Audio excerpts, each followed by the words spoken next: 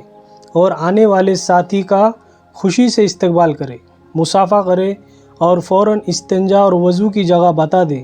جب وضو سے فارغ ہو جائے تو نماز کے لیے پوچھے، ماشاءاللہ آپ نے نماز تو پڑھ لی ہونگی، اگر نہ کہے تو پڑھا دے، اور نماز ختم کرے تو اٹھنے سے پہلے مسجد میں جہاں پر بات ہو رہی ہے اس میں بیٹھنے کی دعوت دے کر اس مجلس تک پہنچا دے۔ چوتھا عمل، جو جماعت بستی میں گشت کے لیے جائیں گی اس میں کم سے کم 3 اور زیادہ سے زیادہ 10 ساتھی جا سکتے ہیں۔ ان ساتھی میں 3 ساتھی طے کر لیے جائیں، ایک رہبر جو مقامی ہو، بااثر ہو، بستی میں سب کو پہچانتا ہو، نابالغ بچے کو رہبر نہ بنایا جائے، دوسرا متکلم، تیسرا امیر۔ رہبر بھائی کا کام یہ ہے کہ جس بھائی کے گھر پر جماعت کو لے کر جائے اس بھائی کو اچھے نام سے بلائے، چاہے اس میں 99 برائیاں ہو، لیکن ایک اچھائی کہ وہ ایمان والا بھائی ہے، اس کا احترام کرتے ہوئے بلائے اور یہ کہے، اللہ کے بندے اللہ کے گھر سے اللہ کی بات لے کر آئے ہیں، اللہ کی بات بڑی، اللہ کی بات سن لو۔ اور آ جائے تو مصافحہ کرے اور پورا تیار نہ ہو، یعنی جوتا چپل یا ٹوپی وغیرہ نہ پہنی ہو تو پہنا کر، یا بچہ ہاتھ میں ہے تو اس کو رکھوا کر پورا تیار کرا کے اس نیت کے ساتھ کہ ہمارے ساتھ نقد مسجد میں آئیں گے، متکلم بھائی سے ملا دے۔ اگر 3 مرتبہ آواز دینے پر کوئی جواب نہ ملے تو آگے بڑھ جائے، اور اگر مستورات کی آواز سنے تو کہے، مسجد سے جماعت آئی ہے، کوئی مرد حضرات ہو تو بھیجو۔ اگر نہ کہے تو آگے بڑھ جائے، مستورات سے کوئی بات نہ کرے۔ متکلم بھائی کا کام یہ ہے کہ آنے والے بھائی کے ساتھ مصافحہ کرے اور خیر خیریت پوچھے، اور تمام ساتھیوں کی طرف متوجہ ہو کر ایمان والے کی قیمت بتائے، ایمان اور اعمال کی طاقت بتائے، قبر اور حشر کی یاد دلائے، فضیلت والی باتیں بتائے، وعیدیں نہ بتائے، اتنی کم بات بھی نہ کرے کہ اعلان ہو جائے اور اتنی لمبی بات بھی نہ کرے کہ بیان ہو جائے، اور بتائے کہ یہ سب محنت سے حاصل ہوگا اور اسی سلسلے میں یہ گشت والی محنت ہو رہی ہے اور مسجد میں اللہ اور اس کے رسول کی بات ہو رہی ہے، تو ہم آپ کو لینے کے لیے آئے ہیں۔ اگر کوئی عذر پیش کرے تو صحابہ رضی اللہ عنہ کی قربانیاں بتا کر نقد مسجد میں لانے کی کوشش کرے۔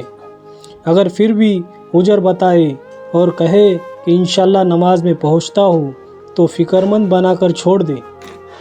ماشاءاللہ آپ تو آئیں گے ہی، لیکن جلد سے جلد فارغ ہو کر اپنے ملنے جلنے والے کو بھی ساتھ میں لے کر پہنچے، اور نماز کے بعد تھوڑی دیر تشریف رکھنا، انشاءاللہ ایمان اور یقین کی بات ہوگی۔ امیر کا کام یہ ہے کہ جب جماعت کو مسجد سے لے کر نکلے تو گشت کے مناسبت سے مختصر دعا کرتے ہوئے